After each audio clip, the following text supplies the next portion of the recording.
E aí, pessoal, tudo bom com vocês?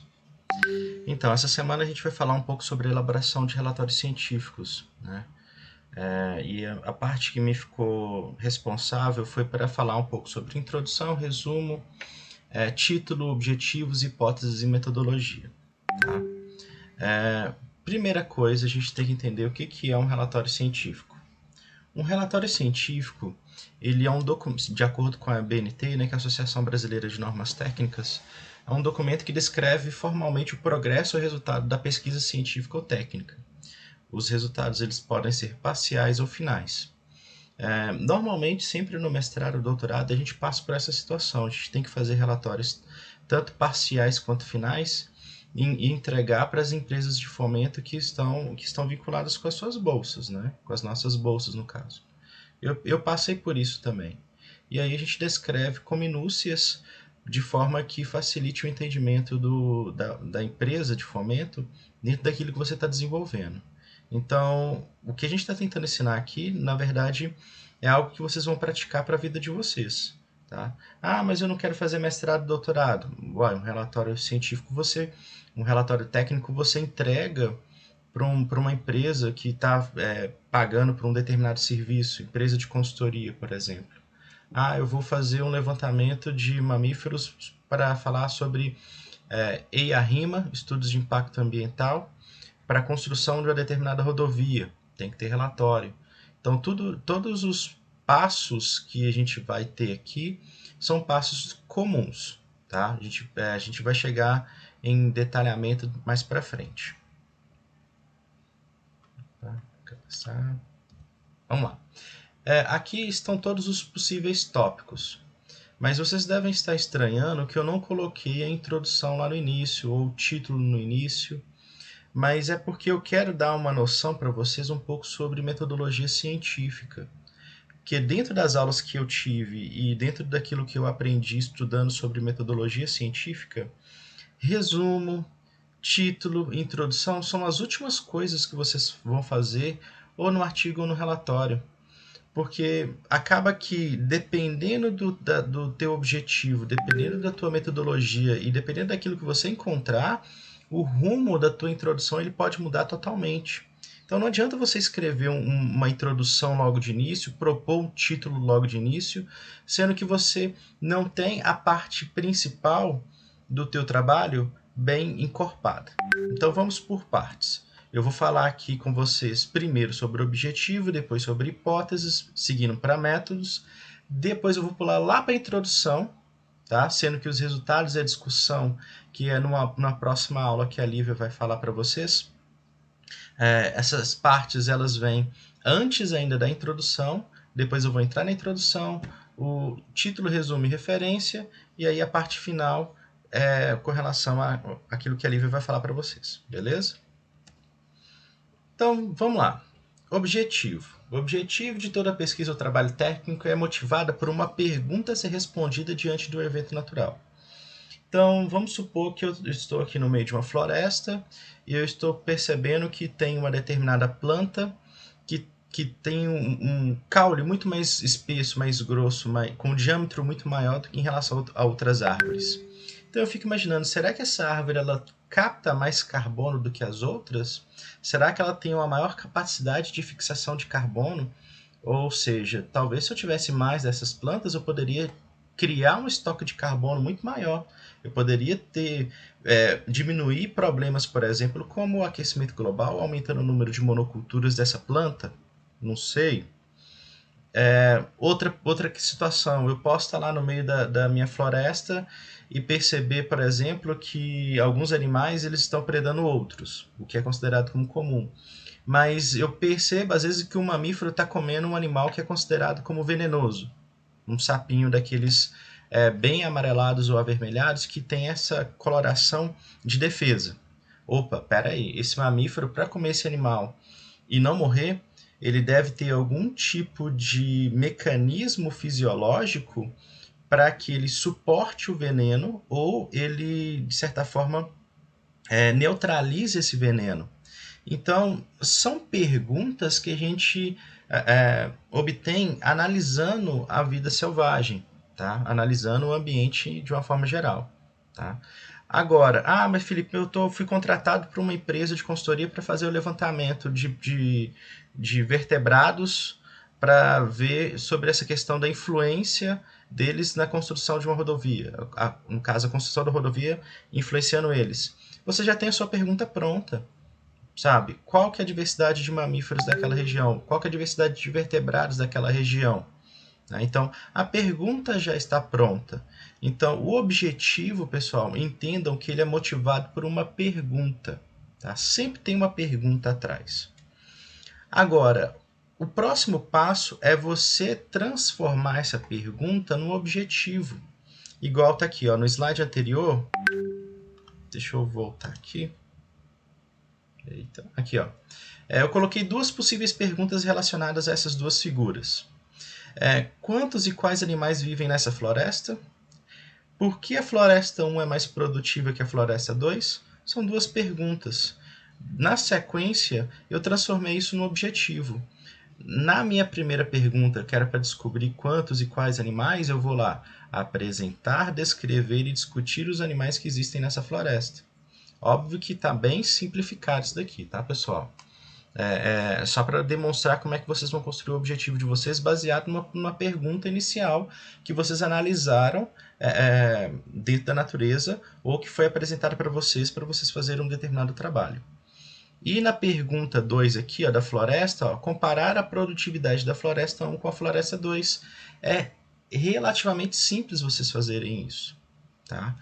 Desde que vocês tenham bem delimitado na cabeça de vocês, repito, a pergunta norteadora do trabalho de vocês. Ok? Vamos lá. Para a redação de relatório, mas principalmente para a redação de artigo científico, o pessoal tem o costume de fazer não só um objetivo, mas vários objetivos, porque um complementa o outro. Então aqui, por exemplo, nesse trabalho que eu publiquei junto com o pessoal da engenharia florestal, falando sobre mortalidade de animais na 265, que é aquela rodovia que fica aqui entre Lavras e Nazareno. Eu fiquei rodando essa rodovia praticamente 1 ano e meio e anotava tudo aquilo que estava morto, atropelado de alguma maneira. E aí eu percebi que novas perguntas iam surgir na medida que eu ia fazendo essa coleta de informações. Né? Porque a minha pergunta era saber qual que era a quantidade, qual que era a diversidade desses animais. Então a minha primeira pergunta era acessar a diversidade de vertebrados que eram atropelados na BR-265 e nas áreas próximas.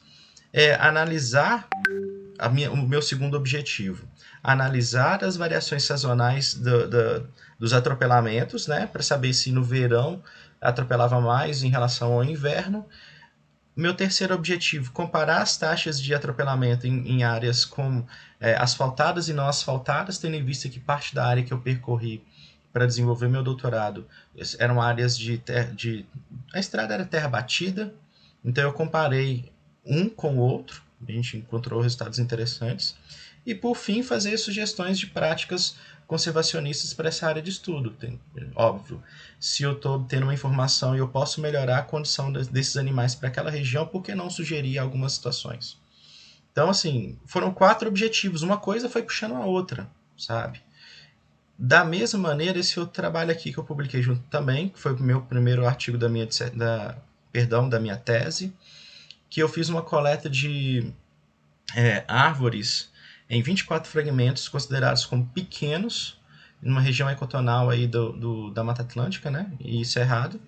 E aí, o meu primeiro objetivo aqui, olha só, eu tenho 4 objetivos de novo.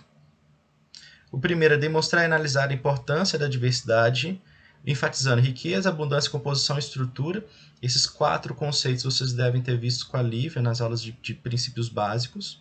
No segundo, analisar a diversidade beta, né, aquilo que é compartilhado entre os fragmentos.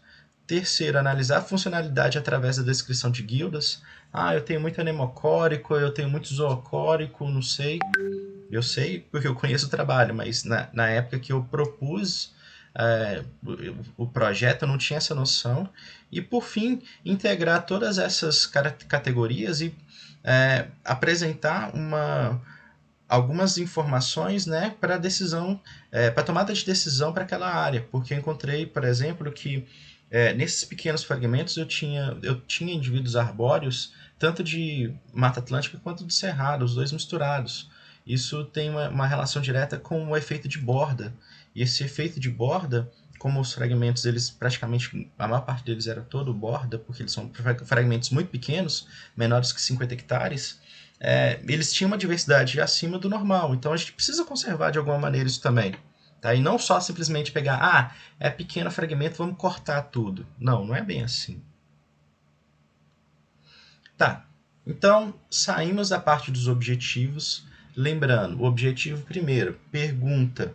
Depois a pergunta você transforma ele no objetivo sem a interrogação, vou colocar dessa maneira. E aí depois, se você quiser agregar valor ao seu artigo ou relatório, você coloca alguns objetivos múltiplos, uma coisa ligada à outra, para poder você apresentar, ter uma discussão bem concisa, né? Agora, pessoal, se eu tenho uma pergunta que vai nortear o meu trabalho, eu sei que eu tenho possíveis respostas. E as hipóteses são essas possíveis respostas, né? Naquelas perguntas que eu fiz lá no início no slide, olha só, quantos e quais animais existem nessa floresta? Quais são as minhas possíveis respostas? Existem X espécies com uma composição de espécies A, B, C e D. É uma hipótese que eu posso considerar. A minha outra hipótese, existem Y espécies com uma composição de espécies E, F, G e H. Então, assim, quando a gente trabalha com perguntas assim que são muito numéricas, ela deixa hipóteses múltiplas para a gente. Eu posso encontrar 1, 2, 3, 4, 5 mil espécies. Cada um desses números poderia ser uma hipótese para mim. A minha composição poderia variar. Ali eu coloquei A, B, C e D, E, F, G e H, mas eu poderia colocar qualquer tipo de espécie para dentro dessa composição. Então, essas perguntas vinculadas a números, elas dão inúmeras hipóteses. Porém, quando a pergunta ela é um pouco mais direcionada, olha só, por que a floresta 1 é mais produtiva que a floresta 2? Você tem poucas hipóteses. A hipótese, a primeira que veio aqui é a floresta 1 é mais produtiva.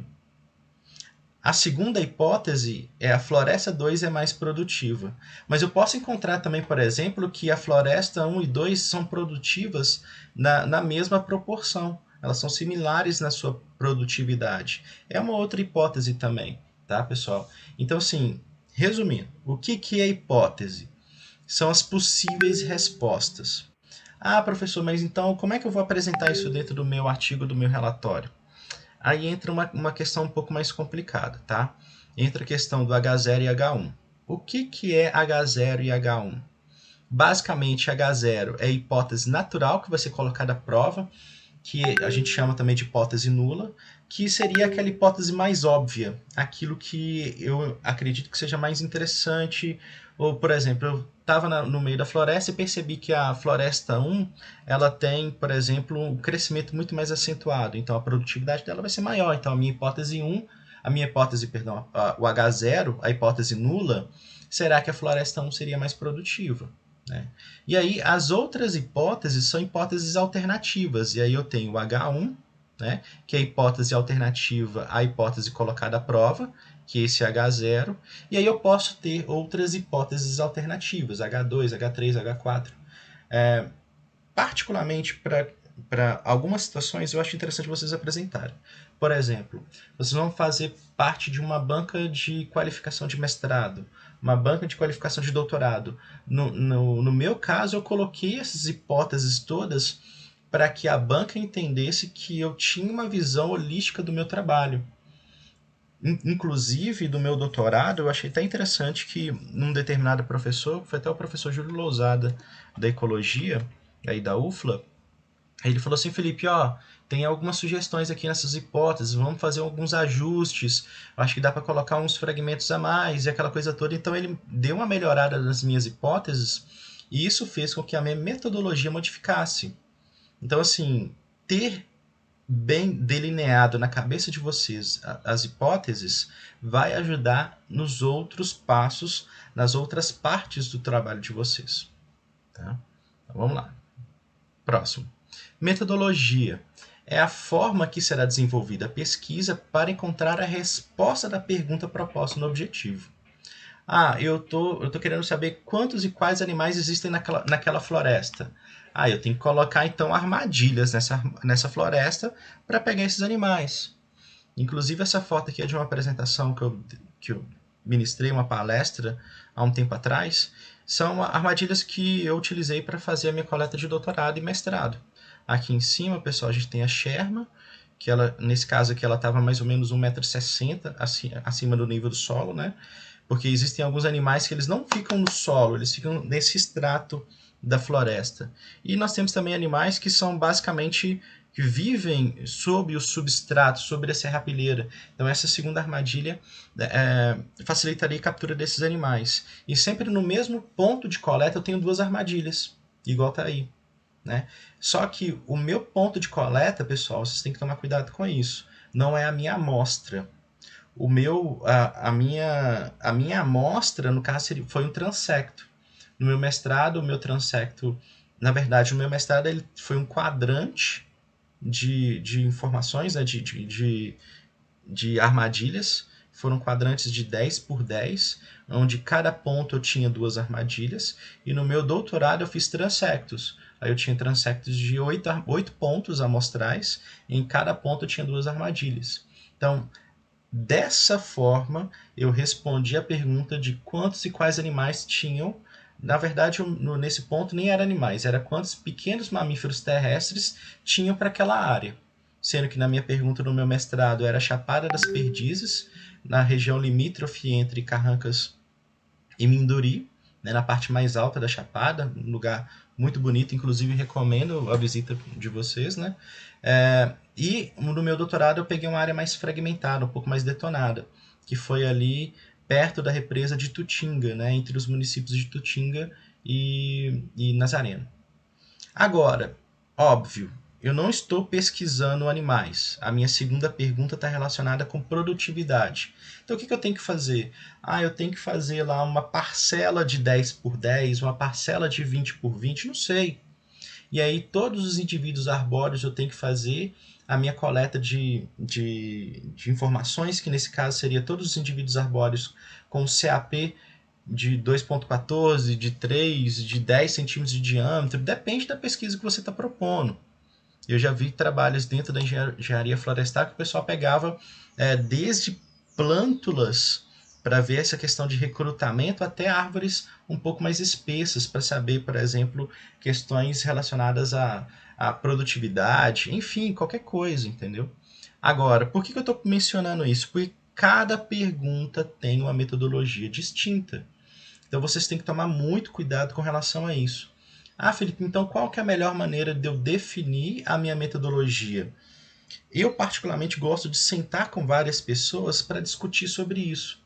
O meu mestrado, por exemplo, eu sentei junto com o meu orientador de mestrado, que foi o Renato Gregorin, da Biologia da UFLA, e aí ele falou assim, Felipe, vamos fazer assim, assim, assado, que vai ficar bem legal o trabalho, a sua área é bem conservada, pouca gente tem acesso à área, vai dar um resultado interessante. Como deu, sabe? E assim, foi uma metodologia muito bem-vinda para aquele momento. Enquanto que no doutorado eu fiz a mesma coisa, sentei um amigo meu que é o Luiz Moura, sentei com o pessoal do departamento, que foi o Marco Aurélio, que foi meu orientador de doutorado, conversei um pouco com o professor Rubens, enfim. Depois que eu cheguei nessa conclusão, vai ser dessa forma. E aí eu construí o projeto, mandei para algumas empresas de fomento e apresentei ele como meu projeto de qualificação, né, meu exame de qualificação, que na época as regras do departamento eram diferentes e o exame de qualificação era a apresentação do projeto para saber se ele precisava de algum ajuste. E realmente algumas poucas coisas eram necessárias, e aí a banca fez essa correção, e aí no mês seguinte que eu terminei minha qualificação, já comecei a fazer minha coleta. Então, a melhor maneira de você definir de forma bem concisa, sem erro nenhum, é você sentar com gente que está acostumada e propor alguma coisa, uma metodologia para que ela seja ajustada com o passar do tempo de acordo com a sua pergunta. Felipe, mas esse negócio da metodologia está um pouco complicada. Deixa eu tentar esclarecer para vocês. No meu caso, vamos supor que eu tinha uma área muito grande de 70 por 40, com duas fisionomias muito distintas. E eu quero saber comparar as duas. O que normalmente eu faço? Eu coloco no mínimo 4 amostras verdadeiras dentro de cada área. Porque quando a gente fala de amostra verdadeira, pessoal, isso está diretamente relacionado com uma amostra sendo independente da outra.